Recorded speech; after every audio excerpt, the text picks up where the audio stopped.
ప్రియ దేవుని బిడ్డలారా, బైబిల్ చదవటం వినటం వల్ల మనలో విశ్వాసం పెరుగుతుంది. మన మార్గానికి త్రోవ చూపుతుంది.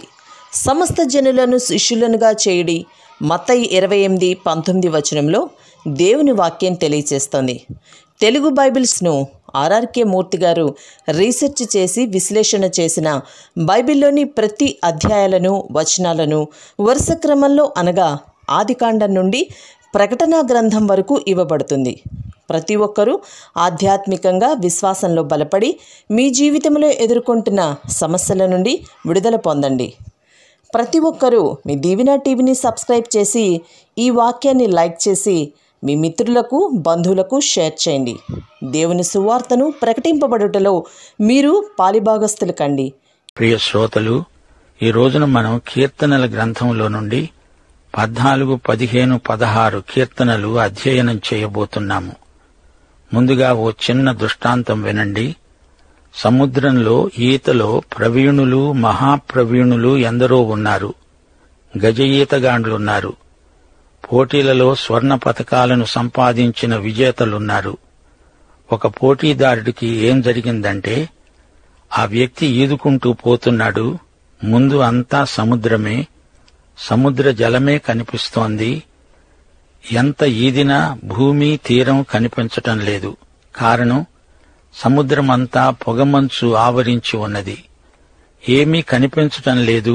నిరుత్సాహం ఆ వ్యక్తిలో మొదలైంది.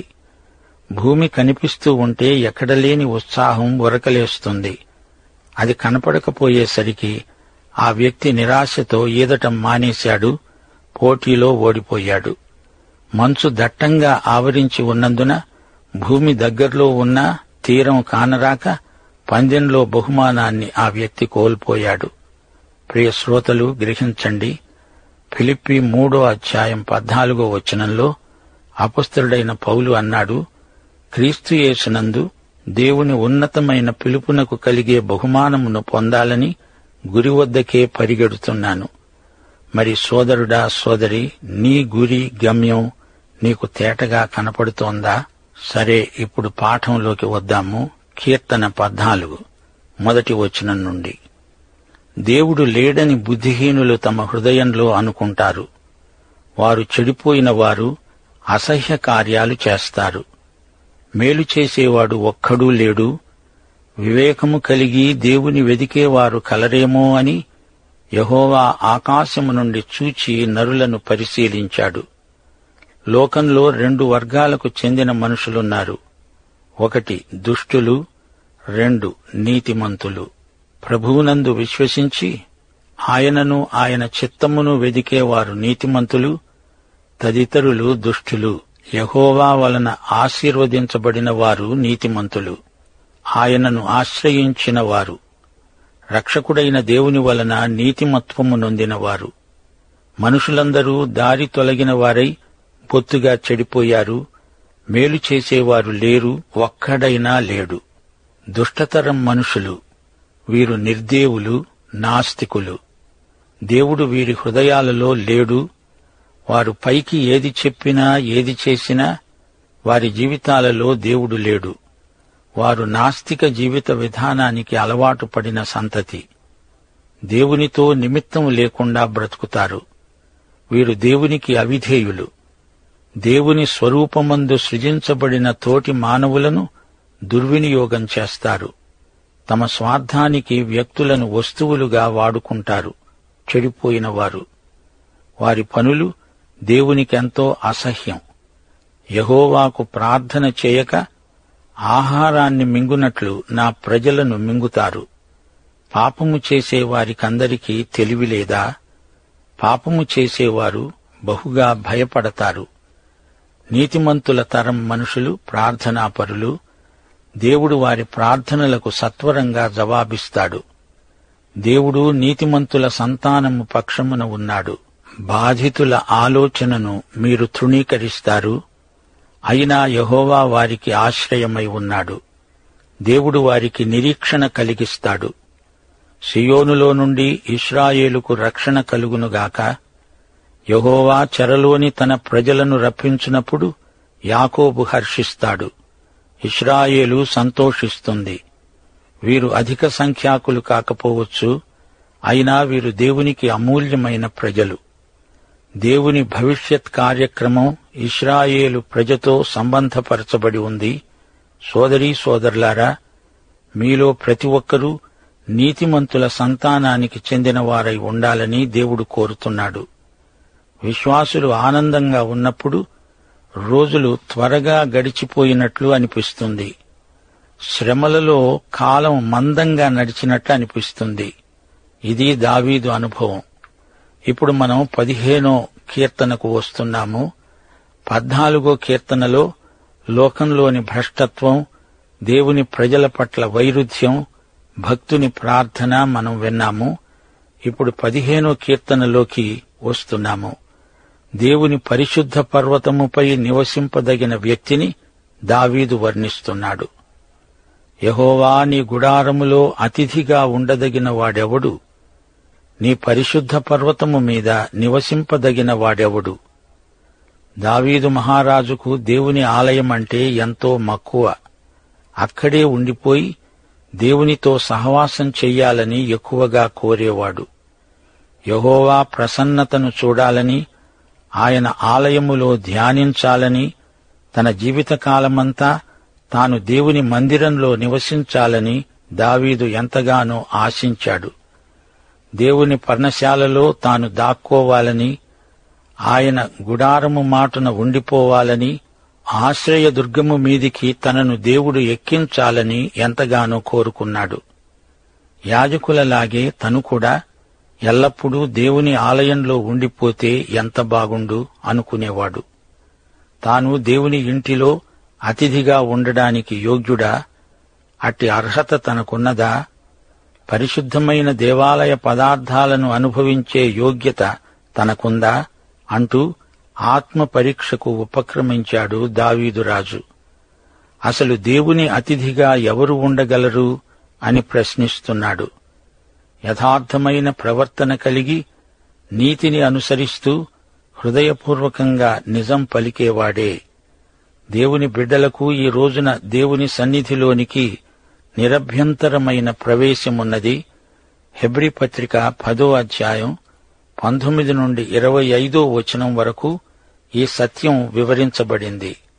సహోదరులారా, యేసు మన కొరకు ప్రతిష్ఠించిన మార్గమున, అనగా నూతనమైనది, జీవము గలది, ఆయన శరీరము అనే తెర ద్వారా ఏర్పరచబడినది అయిన మార్గమున, ఆయన రక్తము వలన పరిశుద్ధ స్థలమునందు ప్రవేశించడానికి మనకు ధైర్యము కలిగి ఉన్నది. విశ్వాస విషయములో సంపూర్ణ నిశ్చయత కలిగి యథార్థమైన హృదయముతో మనము దేవుని సన్నిధానమునకు చేరుదాము. యేసు ప్రభువు పరలోకములో దేవుని ఎదుట మన ప్రధాన యాజకుడు, ఉత్తరవాది. ఆయన నీతి ఆధారంగా మనకు దేవుని సన్నిధిలోకి ప్రవేశం లభించింది. మన స్వనీతి కాదు. అయితే శుద్ధి పొందామా లేదా అని ఆత్మ పరీక్ష చేసుకోవాలి. మనస్సాక్షికి కల్మషము తోచకుండా ప్రోక్షించబడిన హృదయములు గలవారమై ఆయన సన్నిధికి చేరగలము. 3వ వచనం, అట్టివాడు నాలుకతో కొండెములాడడు, తన చెలికానికి కీడు చెయ్యడు, తన పొరుగువాని మీద నింద మోపడు, అతని దృష్టికి నీచుడు అసహ్యుడు. అతడు యెహోవాయందు భయభక్తులు గలవారిని సన్మానిస్తాడు. అతడు ప్రమాణము చేయగా నష్టము కలిగినా మాట తప్పడు. తన ద్రవ్యమును వడ్డీకి ఇయ్యడు, నిరపరాధిని చెరపడానికి లంచము పుచ్చుకొనడు. ఈ ప్రకారము చేసేవాడు ఎన్నడూ కదల్చబడడు. ప్రియశ్రోతలు, ఈ కీర్తన మన వ్యక్తిగత ఆత్మ పరీక్షకు ఎంతో ఉపయోగపడుతుంది. మన ప్రవర్తన, మన పనులు, మాటలు ఎలా ఉన్నాయి? తోటివారితో మన సంబంధాలు ఎలా ఉన్నాయి? మనం చేసే వాగ్దానాలు నెరవేరుస్తున్నామా లేక తప్పిపోతున్నామా? ఈ కీర్తన వెలుగులో మనకు ఈ యోగ్యతలున్నాయా లేదా అని ఆత్మ పరిశోధన చేసుకోవలసిన అవసరం ఎంతైనా ఉంది. సోదరీ సోదరులారా, 9వ కీర్తన నుండి 15వ కీర్తన వరకు ప్రత్యేకమైన భాగంగా మనం గుర్తించాలి. 9, 10 కీర్తనల్లో సైతానీయమైన మనిషి కనిపిస్తాడు. ఇతడు గర్విష్టి, ప్రగల్భాలు పలుకుతాడు. 11వ కీర్తనలో నీతిమంతుల ప్రత్యేకత, 12వ కీర్తనలో దుష్టుల మధ్య నీతిమంతులు అనుభవించే శ్రమలు. రాబోయే శ్రమల ప్రవచనం గమనించాము. మహాశ్రమలలో దేవుని ప్రజల స్థితిగతులు 13వ కీర్తనలో విన్నాము. 14వ కీర్తనలో కడవరి దినాలలో మానవుని భ్రష్టత్వాన్ని చూడగలిగాము. నిర్దేవులు, నాస్తికులు ఏ విధంగా వ్యవహరిస్తారో చూచాము. దేవుని రాజ్యంలో ఎవరు ప్రవేశిస్తారో ఈ 15వ కీర్తనలో పేర్కొనబడింది. పరిశుద్ధ పర్వతం అంటే సీయోను కొండ. ఇది ఇశ్రాయేలు భూమిలో ఉంది. 1000 ఏండ్ల పరిపాలనలో ఎవరుంటారో ఈ కీర్తన తేటగా చెబుతోంది. ఇశ్రాయేలు కేంద్రంగా యేసుక్రీస్తు వచ్చి రాజ్యం స్థాపించబోతున్నాడు. నిజాయితీపరులు, ఆడిన మాట తప్పని యథార్థపరులు దేవుని రాజ్యంలో ఉంటారు. యాకోబు పత్రిక కూడా ఇదే సత్యాన్ని పునరుద్ఘాటిస్తుంది. యాకోబు 2వ అధ్యాయం 18వ వచనం. ఒకడు నీకు విశ్వాసమున్నది, నాకు క్రియలున్నవి, క్రియలు లేకుండా నీ విశ్వాసాన్ని నాకు కనపరుచు, నేను నా క్రియల చేత నా విశ్వాసాన్ని నీకు కనపరుస్తాను అని చెప్తాడు. విశ్వాసమే రక్షిస్తుంది. రక్షించే విశ్వాసం క్రియలలో కనపడుతుంది. ఇది అక్షరాల నిజం.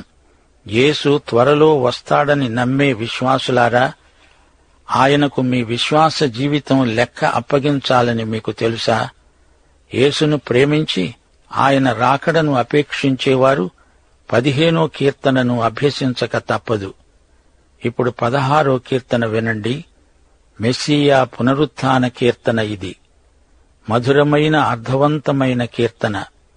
16 నుండి 24వ కీర్తన వరకు అన్నీ క్రీస్తును గురించిన ప్రవచనాత్మకమైన సత్యాలతో నిండి ఉన్నాయి. విశ్వసనీయులైన యూదా శేషిత ప్రజల స్థితిగతులు శ్రావ్యంగా వీటిలో వర్ణించబడినాయి. ఇంతవరకు ఇది 3వ మెస్సియా కీర్తన. 16వ కీర్తనలో క్రీస్తు యొక్క జీవితము, మరణము, పునరుత్థానము 3 ప్రస్తావించబడ్డాయి. అంతేకాదు ఆయన ఆరోహణం పేర్కొనబడింది. కొత్త నిబంధనలో 3 చోట్ల ఈ కీర్తనల్లో నుండి పునరుత్థానం ఉదహరించబడింది. దావీదు రసిక కావ్యమని దీనికి శీర్షిక. దీనినే హీబ్రూ భాషలో మిక్తాం అంటారు. బంగారు నగ అని కూడా దీనికి మరో అర్థముంది. 16వ కీర్తన 1వ వచనం, దేవా నీ శరణుజొచ్చి ఉన్నాను, నన్ను కాపాడు. మానవుడెంత, అతని తాహతు ఎంత. అయితే యేసు స్వచ్ఛందంగా మానవుడయ్యాడు, దేవదూతల కంటే తక్కువ అయ్యాడు. మానవుడు దీనికి గాను దేవునికి ఎంతో కృతజ్ఞుడై ఉండాలి. మానవుడై అవతరించిన యేసుదేవునికి నేను చెంది ఉన్నాను. యేసే నా శరణం, నన్ను కాపాడేవాడు ఆయనే. నీవే ప్రభుడవు, నీకంటే నాకు క్షేమాధారం ఏదీ లేదని యెహోవాకు నేను మనవి చేస్తాను. యేసు ప్రభు అని ఆయనను సంబోధించేవారలారా, ఆయన ప్రభువైతే ఆయన చెప్పినట్లు చేస్తున్నారా? మత్తయి సువార్త 7వ అధ్యాయం 22-23 వచనానికి మీ జవాబేమిటి? ఆ దినమందు అనేకులు ఆయనను చూచి అంటారు, ప్రభూ, మేము నీ నామమున దయ్యాలను వెళ్లగొట్టలేదా? నీ నామమున అనేకమైన అద్భుతములు చేయలేదా? అప్పుడాయన అంటాడు, నేను మిమ్ములను ఎన్నడూనూ ఎరుగను. అక్రమము చేసేవారలారా, నా వద్ద నుండి పారిపోండి. 16వ కీర్తన 3వ వచనం. నేను ఇలాగంటాను, భూమి మీద ఉన్న భక్తులే శ్రేష్ఠులు, వారు నాకు కేవలము ఇష్టులు. యెహోవాను విడిచి వేరొకణ్ణి అనుసరించే వారికి శ్రమలు విస్తరిస్తాయి. వారర్పించే రక్తపానీయార్పణలు నేనర్పించను, వారి పేర్లు నా పెదవులనెత్తను. దాగోను బయలుదేవతల అర్పణలు హేయమైనవి. అయితే యెహోవా నా స్వాస్థ్య భాగము, నా పానీయ భాగము. నీవే భాగమును కాపాడుతున్నావు. మనోహర స్థలాలలో నాకు పాలు ప్రాప్తించింది. శ్రేష్టమైన స్వాస్థ్యం నాకు కలిగింది. నా స్వాస్థ్యం, అది నాకివ్వబడింది, అది నాది. అది నా పాత్ర, పానీయం, దాన్ని నేను అనుభవిస్తున్నాను. ఆయన స్వాస్థ్యంలో ఎంత నీవు అనుభవిస్తావో అంతవరకే అది నీది అవుతుంది. అదే నీ పానీయ భాగం. యోహాను సువార్త 10వ అధ్యాయం 10వ వచనం, గొర్రెలకు జీవము కలగాలని, అది సమృద్ధిగా కలగాలనే నేను వచ్చాను అన్నాడు యేసు ప్రభు. యోహాను సువార్త 15వ అధ్యాయం 11వ వచనంలో ఆయన అన్నాడు, మీ యందు నా సంతోషము ఉండాలని, మీ సంతోషము పరిపూర్ణము కావాలని ఇది మీకు చెబుతున్నాను. 16వ కీర్తన 7వ వచనం, నాకు ఆలోచనకర్తయైన యెహోవాను స్తుతిస్తాను. రాత్రి ఘడియల్లో నా అంతరింద్రియం నాకు బోధిస్తున్నది. నిద్రపట్టనప్పుడు స్తుతి మంచి చిట్కా. 8వ వచనం నుండి కొత్త నిబంధనలో ఉదహరించబడిన మాటలున్నాయి. సదాకాలము యెహోవాయందు నా గురి నిలుపుతున్నాను. ఆయన నా కుడిపార్శ్వమందున్నాడు. నేను ఏమాత్రము కదల్చబడను.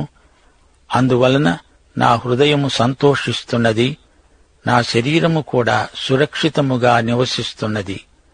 ఎందుకనగా నీవు నా ఆత్మను పాతాళములో విడిచిపెట్టవు, నీ పరిశుద్ధుణ్ణి కుళ్ళు పట్టనీయవు. జీవమార్గాన్ని నీవు నాకు తెలియచేస్తావు. నీ సన్నిధిలో సంపూర్ణ సంతోషమున్నది. నీ కుడి చేతిలో నిత్య సుఖములున్నాయి.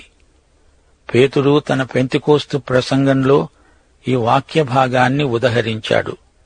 అపొస్తల కార్యములు 2వ అధ్యాయం 25 నుండి 31వ వచనం వరకు దావీదు సమాధిని చూపుతూ పేతురన్నాడు, సహోదరులారా, మూలపురుషుడైన దావీదును గూర్చి మీతో నేను ధారాళంగా మాట్లాడవచ్చు. అతడు చనిపోయి సమాధి చేయబడ్డాడు.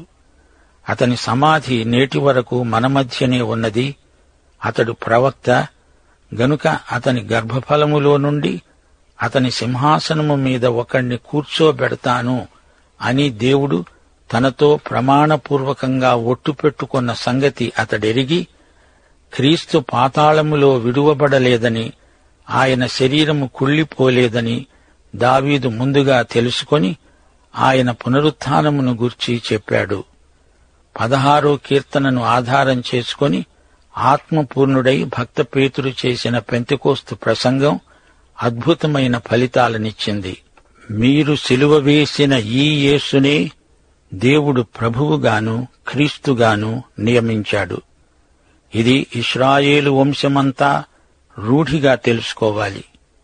ఈ కీర్తన 8వ వచనంలో యేసు జీవితం, 9వ వచనంలో యేసు మరణం, 10వ వచనంలో యేసు పునరుత్థానం పేర్కొనబడినాయి. 16వ కీర్తనలో సంపూర్ణ సువార్త ఉంది. దేవునికి స్తోత్రం. పాఠం సమాప్తం. మన ప్రభువు రక్షకుడు అయిన యేసుక్రీస్తు వారి దివ్యకృప, తండ్రి అయిన దేవుని శాశ్వత ప్రేమ, పరిశుద్ధాత్మ సన్నిహిత సహవాసము మనకందరికీ నిత్యత్వము పర్యంతము తోడై ఉండునుగాక. ఆమేన్.